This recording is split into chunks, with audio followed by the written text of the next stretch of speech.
Mga bossing, dakuin po muna natin, no? Puntahan muna natin yung balita kay Bato tungkol sa ICC, mga kababayan. Ako ha, eto po, May agam-agam ang ayan, wait lang.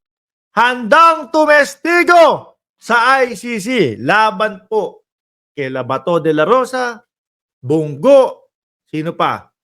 Dating Pangulong Duterte, sino po? Dati kakampi nila ito. No? Kaso, ngayon po, sabi niya, ako po ay pinilit lang dati. Pinilit lang po ako dati ni Bato de la Rosa na magsabi ng kung ano-ano doon sa Senado. O, panoorin po natin tong balita na ito. Galing po sa News 5, mga kababayan. News 5, shoutout sa iyo! Sigo sa International Criminal Court or ICC ang self-confessed drug lord na si Kelvin Espinosa kaugnay sa Duterte drug war. Pero may Ayan. agam-agam ang mismong assistant to counsel ng ICC. Nasa frontline ng balitang yan, Brian Basa. Kasunod Tumatakbo ngayon, no? Tumatakbo ng mayor si Kerwin Espinosa. ng paghahain ng Certificate of Candidacy ng isang linggo sa pagkaalkalde ng Albuera, Leyte. Nagpapresko nitong Sabado ang self-confessed drug lord na si Kerwin Espinosa. Handa raw siyang tumestigo sa International Criminal Court o ICC. Naku po! Malamang sa alamang si Bato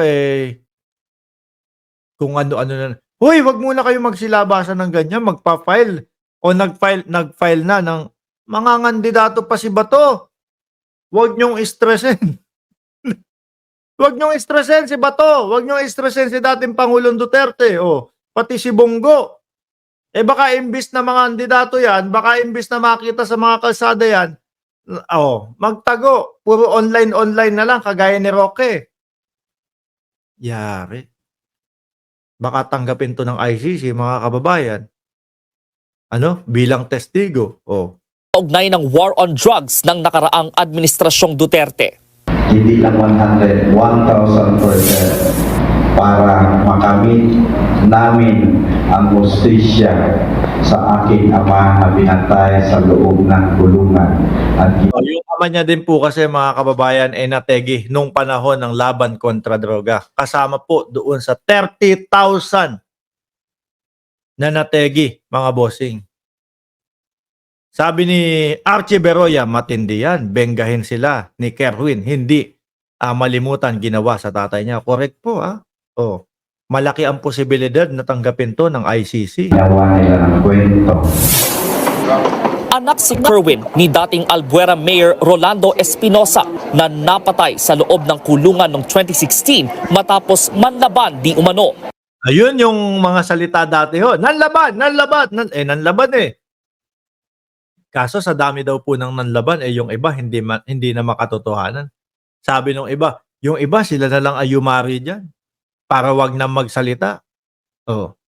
Para wag nang kumanta.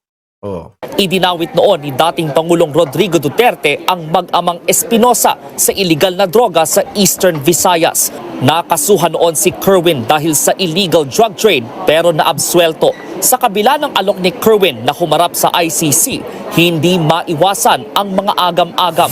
Ayon kay Pwede din po yung sasabihin ni ni Attorney Cristina Conti, mga kababayan, pwede din po na kumbaga kung bakit magsasalita itong kumbaga gusto nating maging fair kung bakit magsasalita ito at kung bakit titestigo sa ICC dahil ginagamit sa kampanya. ICC Assistant to Counsel Attorney Cristina Conti, baka ginagamit lang ito ni Kerwin sa kanyang kandidatura.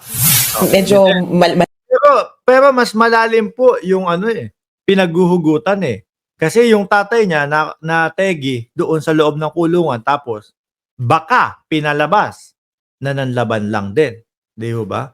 Mas malalim mo yun kesa doon sa pangangandidato o pangangampanya. malabo pa ang tingin ko na content ng sasabihin niya. Primarily because he did not mention anything at all about what he knows about the war on drugs. Ang malinaw lang daw ngayon, biktima rin ng drug war si Kerwin matapos mapatay ang kanyang ama. Yun din. Kaya mas malamang sa alamang po, mga kababayan, posibleng tanggapin po ito. Ano? Kahit na anong sabihin ni Kerwin Espinosa, basta patungkol sa war on drugs at dun sa patayan na nangyari, that would be material and relevant to the investigation. Ngayon kasi, kinukuha ng ICC lahat ng impormasyon tungkol dito. At kasi kailangan nilang tukuyin kung sino ang pinaka-responsable. At si ano din po mga kababayan, si Attorney Cristina Conti din po ang nagsabi, mga bossing, na yung sinasabi ni Bato de la Rosa na tipo daw po, may mga tumatawag sa amin, may mga nag-i-email sa amin, pinaprank lang kami nung kampo ni Trillanes. Sabi, ICC daw talaga yun. Pwedeng investigahan, pwedeng mag-interview, at pwedeng padala na din ng summon. Kaso nga lang po, mga bossing, yung sinasabi ni Bato de la Rosa na iniiwasan nila, hindi nila sinasagot at ini-ignore nila, yun daw po ay posible na magpahamak kay Bato de la Rosa. Yun daw po ay posibleng maging dahilan para serban ng warrant of arrest si Bato de la Rosa ng ICC, mga kababayan. Lahat ng impormasyon tungkol dito. At kasi kailangan nilang tukuyin kung sino ang pinaka-responsable. Ayon naman Joel Carino, shoutout sa inyo. Naku po, dapat Bato, kailangan ipanalo mo yung pagkasenador mo kapag hindi. Siguro, mga kababayan. Siguro si Bato, nagbibilangan na. Siya nagbibilangan, nag-i-empake naman. Nakaayos na yung mga gamit. Pag ako natalo dito, kailangan lumabas na ako ng Pilipinas. Pag ako natalo dito, kailangan umalis na ako ng Pilipinas. O ganun. Di ba? Yung tipo bang nakatingin siya mayat-maya doon sa kung ano posisyon ng kanyang pangalan. Naku, number 12 ako. Okay, sige. O mamaya na ako mag-i-empake. Baka tumaas pa. Biglang bumagsak sa number 15. Naku! Isa-isang ilalagay na yung ilalagay na yung pantalon doon sa maleta niya. Umangat ulit ng 12. Mamaya na. Bumagsak ng 20 yung pangalan niya. Diyos ko po. Baka hindi pa ho tapos, mga kababayan. Yung bilangan, may ticket na po si Bato de la Rosa. May ticket na po. Saan po ang punta? Baka pumunta din yan ng Timor-Leste.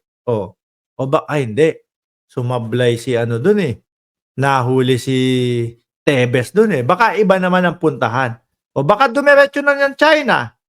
Total mga maka-China naman ho sila, mga bossing. Di ba? Nery Colmenares, anong masasabi mo? sa abogado ng mga pamilya ng mga biktima ng extrajudicial killings o EJK na si Attorney Nery Colmenares dapat magbigay ng sinumpaang salaysay si Kerwin para patunayang malinis ang kanyang intensyon. At importanteng witness si Espinosa kung sakaling, una, totoo siyempre ang may personal knowledge sa extrajudicial killings. Pangalawa, malilink niya ito sa mga responsable katulad ni President Duterte o mga PNP officials na katulad ni General De La Rosa. Unang sinabi ni Kerwin na ginawan lang siya ng kwento noon ni dating PNP chief at ngayon Senador Ronald Bato de la Rosa. Grabe, Humingi na rin siya ng paumanhin kay dating Senadora Laila de Lima na Ito po ang kawawa talaga. 7 taon na nagdusa po nang wala naman talagang kasalanan. dinawit niya noon sa iligal na droga. Nagbabalita mula sa Frontline.